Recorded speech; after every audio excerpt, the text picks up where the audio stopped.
இவங்க நீங்க அடிக்கக்கூடிய அளவுக்கு என்னங்க தப்பு பண்ணாங்க? இவங்க போற வழியிலேயே ஒரு பூங்கால் நிறுத்தி அடிச்சிருக்காங்க.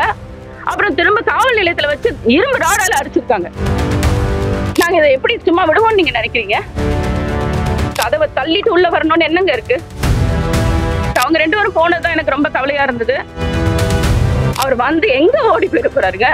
ஒரு நாளைக்கு 3 தடவை பிரஸ் மீட் பண்றாருங்க கணவர். எங்க இருக்காருன்னு எல்லாருக்குமே தெரியும். இப்படி பண்ணுவாங்கன்றது நான் துளியே எதிர்பார்க்கல.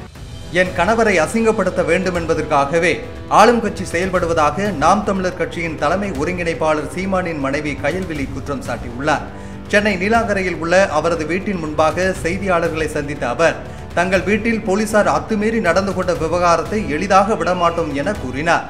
எழுதியும் கைப்பட எழுதியும் கொடுத்திருக்காரு. இதுக்கு மேல அவங்களோட இதுக்கு அவர் கட்டுப்பட்டு வருவார். அவர் சொல்லியிருக்காங்க, அவர் போவாரு. ஏன்னா நம்மளுக்கு பயப்படுறதுக்கு ஒன்றும் கிடையாது. அவர் கட்டாயம் போவாரு, அவங்களை எதிர்கொள்வாரு, விசாரணைக்கு எல்லாம் உடன்படுவார். அவங்க மரியாதையா எல்லாருமே அவங்க சொன்ன மாதிரி நடக்கும். ஆனா அவங்க அதுக்காக அத்துமீறி இதெல்லாம் பண்ணக்கூடாது. நாங்க காவல்துறை மேல ஒரு மரியாதை வச்சிருக்கோம். நீங்களும் அவர் எத்தனை லட்சம் பேரோட நம்பிக்கையை வாங்கி அவர் 35 லட்சம் பேரோட வாக்கு வாங்கி மக்களுக்காக நேர்மையா எதுக்கும் பயப்படாம நிக்கிற ஒரு தலைவரை என்ன ஒரு மரியாதை இருக்கு உங்களுக்கு? என்ன மரியாதை இருக்கு? கூட இருக்கு அவங்களுக்கு அவரை நம்பி ஓட்டு போட்டவங்களை நீங்க என்ன மரியாதை கொடுக்குறீங்க? யாரை நீங்க முடக்க நினைக்கிறீங்க? அந்த மாதிரி எத்தனை நாளா பேசிட்டு இருக்கு. இத்தனை வழக்கு இருக்கும் போது பாலியல் குற்றம்னா அவரை போட்டு நீங்க அசிங்கப்படுத்தணும் தான் நீங்க முயற்சி பண்றீங்க. வேற என்ன இருக்கு? இன்டென்ஷன் என்ன இருக்கு? ஏற்கனவே 2 முறை எழுதி கொடுத்தாங்க, வழக்கு வெளியே போய் எழுதி கொடுத்தாங்க, மீண்டும் வந்து அந்த வழக்கு வந்து புதுப்பிக்கிறாங்க. அதுதான் நீங்களே சொல்றீங்க. அதுல இவ்வளவு குழப்பம் இருக்கு. அவங்க விசாரிக்கட்டும், நேர்மையா விசாரிக்கட்டும். நம்மளும் அப்பீலுக்கு போயிருக்கோம். அவங்க நேர்மையா விசாரிச்சா என்ன நடக்குமோ நம்ம பார்ப்போம், நம்ம அதை செய்வோம். அவரும் அதுக்கெல்லாம் அவர் ஊர்ல இல்லன்றது அப்பவே அவர் சொல்லிட்டாரு. இவங்களாதான் இந்த தேதியை 27ஆம் தேதி கொடுங்க, நீங்க வந்து எழுதி கொடுங்கன்னு அவங்களாதான் சொல்றாங்க. நம்ம வழக்கறிஞர் போய் இன்னொரு அவங்க அடுத்த நாளே போடணும்னு என்ன இருக்கு? 2 வாரம் அவர் ஊர்ல இல்ல, தொடர் பயணம். அவர் வந்து எங்க ஓடி போயிருக்கிறாருங்க? ஒரு நாளைக்கு 3 தடவை பிரஸ் மீட் பண்றாருங்க கணவர். எங்க இருக்காருன்னு எல்லாருக்குமே தெரியும். இன்னைக்கு அண்ணன் இந்த ஊர்ல இருக்காராமே, அங்க இந்த ஊர்ல இருக்காரு போல இருக்கு. அங்க இருந்து பிரஸ் மீட் கொடுத்தாரு, எல்லாருக்குமே தெரியும். நீங்க என்ன எங்க ஓடியா போறாரு? எங்க எவ்வளவு வழக்கு இருக்கு, எவ்வளவு எதிர்கொள்றாரு அவரு? ஓடியா போயிடுறாரு. வந்து சொன்ன தேதியில அவர் வருவாரு, அவர் ஒத்துக்கிட்ட தேதியில அவர் வருவாரு. இன்னைக்கு ஒரு தேதி கொடுத்திருக்கீங்க, அது என்னன்னா அவர் பேசி முடிவெடுத்து அவங்க எல்லாம் பண்ணுவாங்க. நேற்று வழக்கறிஞர்கிட்ட பேசுறீங்க, என்ன பண்ணாங்க? இல்ல, அது அவங்க சர்வ் பண்ணிட்டு போயிட்டாங்க. அதுக்கப்புறம் அதை நம்ம எடுக்கிறது தவறு இல்ல. அது அவங்களோட வேலையை அவங்க செஞ்சுட்டு போயிட்டாங்க. அவங்க எனக்கு தெரிஞ்சு அவங்க நியாயமா என்கிட்ட கொடுத்துருக்கலாம். அதை சரி வீட்டுல யார்ட்டையே கொடுத்துருக்கலாம், அவங்க கொடுக்கல. அவங்க ஒட்டிட்டு போயிட்டாங்க, அதை நாங்க எடுத்துக்கிட்டோம். அது தவறு இல்ல. இன்னைக்கு போர்டு வச்சதுக்கான காரணம் என்ன? நிறைய வந்துகிட்டே இருக்கு தம்பி, வந்துட்டே இருக்கு. கேட்டை வேற சுத்தம் பண்ணணும், அது நல்லா ஒட்டிடுறாங்க, கிழிக்க வேண்டியது இருக்கு. இதெல்லாம் நாங்க அப்படியே எடுத்துட்டு போய் உள்ள வச்சு படிச்சுட்டு திரும்ப கொண்டு வெளியே வச்சிருவோம். நாங்க கிழிக்கலாம் இங்கதான் இருக்கு, வச்சுக்கோங்க. இன்னும் ஒட்டுங்க, இது ஒட்டுங்க, நல்லா இருக்கு, இருக்கட்டும். ஆனா கேட்டு ரொம்ப பாழாக நாங்க சுத்தம் பண்ண முடியல. அதனால ஒருங்கிணைப்பாளர் சீமான் வராதா? எத்தனை மணிக்கு வராது? அது அவர் பேசிப்பாங்க, வழக்கறிஞர்கள் கிட்ட பேசிட்டு காவல்துறையில அவங்க பேசுவாங்க. யாரு தம்பி? நான் பேசினேன். எனக்கு என்னன்னா தம்பியை வந்து அப்படி கூட்டு போயிட்டாங்க, அண்ணனை நம்ம கண்ணு முன்னாடி அப்படி கூட்டு போயிட்டாங்க. எனக்கு நான் இதை எதிர்பார்க்கவே இல்லைங்க. அதுவும் வீட்டுல வந்து இதை பண்ணுவாங்க, ஒரு தலைவர் வீட்டுல ஒரு இப்படி பண்ணுவாங்கன்றது நான் துளியா எதிர்பார்க்கல.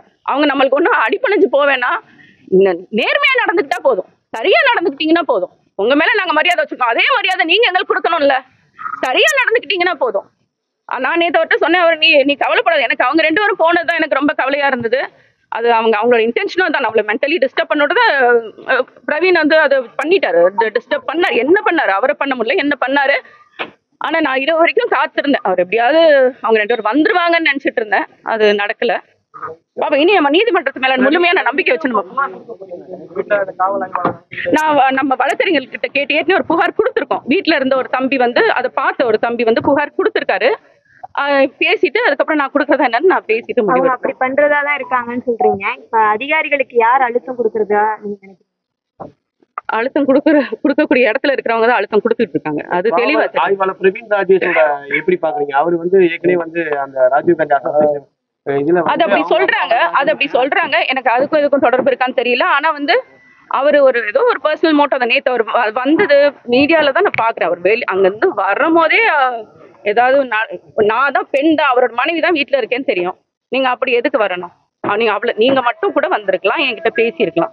வரும்போதே நீங்க பின்னாடி மஃப்டியில 2 போலீஸ் வந்து உள்ள கதவை தள்ளிட்டு உள்ள வரணும்னு என்னங்க இருக்கு?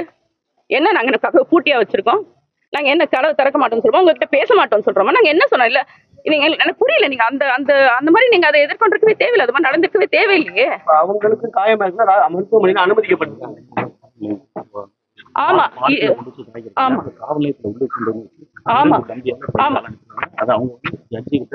மேஜிஸ்ட்ரேட் ஆமா நேத்து சொல்லியிருக்காங்க. இதை நான் சொல்லணும்னு நினைச்சிட்டே இருந்தேன். நேத்து தம்பியும் சுபா தம்பியும் அண்ணன் அமல்ராஜனும் அது மேஜிஸ்ட்ரேட் கிட்ட தான் சொல்லியிருக்காங்க. இங்க இருந்து அவங்க நேரடியா அங்க காவல் நிலையத்துக்கு கூட்டு போகல. ரொம்ப நேரம் நம்ம வழக்கறிஞர்கள் அங்க காத்திருந்தோம். அவங்க வந்து காவல் நிலையத்துக்கு வரல. ஒரு ஒரு பார்க்ல ஒரு பூங்கால கூட்டு போய் வச்சு அவங்க 2 பேரையும் அடிச்சிருக்காங்க. எதுக்கு பண்ணணும்? இத எவ்வளவு வலிக்குது எங்களுக்கு. ஏன் நீங்க இதை பண்றீங்க? அவங்கள அடிச்சு அதுக்கப்புறம் தான் காவல் நிலையத்துக்கு கூட்டு போயிருக்காங்க. வேற யாரையும் விடல. வழக்கறிஞர் ரூபன் மட்டும் தான் உள்ள இருந்தாரு. வேற எந்த வழக்கறிஞர்களையும் உள்ள விடல. உள்ள விடாம பேசிட்டு அதுக்கப்புறம் அனுப்பிட்டீங்க. காவல் நிலையத்தை வச்சியும் இரும்பு ராடு வச்சு கடுமையா அடிச்சிருக்காங்க. இரும்பு ராடுல துணியை சுத்தி அடிச்சிருக்காங்க. இது ஏன் என்ன பண்ணிட்டாங்க? நீங்க எங்க அன்னைக்கு உங்க கண்ணு முன்னாடி அவ்வளவு நடந்துச்சுல, நீங்க எத்தனை பேரை நீங்க அரெஸ்ட் பண்ணீங்க? நீங்க கல் எடுத்து எறிஞ்சாங்க, எத்தனை பேரை நீங்க அரெஸ்ட் பண்ணீங்க? நீங்க அடிக்கக்கூடிய அளவுக்கு என்னங்க தப்பு பண்ணாங்க? இவங்க தப்பே பண்ணாதவங்க. தப்பே பண்ணாதவங்க கைது செய்யும்போது அவங்களுக்கு காயப்படுத்திட்டு ராயப்பேட்டை மருத்துவமனை நீங்க தான் பாத்தீங்கல்ல மீடியால. அவர் முடிச்சுட்டு அவர் வர்றாரு, பிரவீன் வர்றாரு. எப்படி இருந்தாரு? அவர் சட்டை தான் கசங்கிச்சு. நான் அதை பார்த்து நான் வருத்தப்பட்டேன். முதல் சட்டை கசங்கிறது அவருக்கு என்ன இருந்தது? ஒண்ணுமே இல்லை. ஒரு அடி கூட இல்லை. அண்ணனை தான் அடிச்சாங்க. அமல்ராஜன் அடிச்சிருக்காங்க. சுபா வைப்பாங்க போற வழியிலேயே ஒரு பூங்கால் நிறுத்தி அடிச்சிருக்காங்க. அப்புறம் திரும்ப காவல் நிலையத்துல வச்சு இரும்பு ராடால அடிச்சிருக்காங்க. நேற்று மேஜிஸ்ட்ரேட் கிட்ட 2 பேருமே அதை சொல்லியிருக்காங்க. என்ன அடிக்கணும்? இதெல்லாம் நீங்க இதை எப்படி நாங்க இதை எப்படி சும்மா விடுவோம்னு நீங்க நினைக்கிறீங்க? மேடம், இந்த நடிகை வழக்கு பொறுத்த வரைக்கும் 2 கோடி கேஸை வாபஸ் வாங்கணும் அப்படின்னு ஒரு பேரம்லாம் நடந்ததா சமூக ஊடகத்துல ஒரு பேசப்பட்டு இருக்கு. 2 கோடியா? யார்கிட்ட இருக்கு? 2 கோடி வரைக்கும் நடிகை வழக்கை வாபஸ் வாங்குறது கொடுக்கப்பட்டது. யார்கிட்ட இருக்கு 2 கோடி? அவங்களுக்கு கொடுக்குற அளவுக்கு அப்படி அவங்களுக்கு கொடுக்கணும்னு அவசியமும் இல்லையே. தம்பியே சொல்றாரே, வந்துருவாங்க போவாங்க, வருவாங்க போவாங்க, இதேதான் அவங்க கிட்ட. அப்படியே ஒண்ணும் இல்ல தம்பி. அது போய் நடிகை யாரு இயக்குறாங்கன்னு நீங்க நினைக்கிறீங்க? அதான் காவல்துறை யார் இயக்குறாங்களோ அவங்களேதான். அவங்க ஒரு திட்டம் வச்சுதான் அங்க இயக்கிட்டு இருக்காங்கன்னு தான் நினைக்கிறேன். அதை கொஞ்சம் வெளிப்படையா சொல்லலாங்க யாரு அப்படின்னு சொல்லி. விஜய்கிட்ட கேக்குறீங்களா வெளிப்படையா பேசுங்கன்னு? நம்மகிட்ட வந்து கேக்குறீங்க? யாரு எங்க காவல்துறை யார் கட்டுப்பாட்டுல இருக்கு? அரசாங்க கட்டுப்பாட்டுல தானே இருக்கு. இப்ப இருக்கிற கட்சி திமுக கட்டுப்பாட்டுல தானே இருக்கு. அவங்கதான் செய்யறாங்க.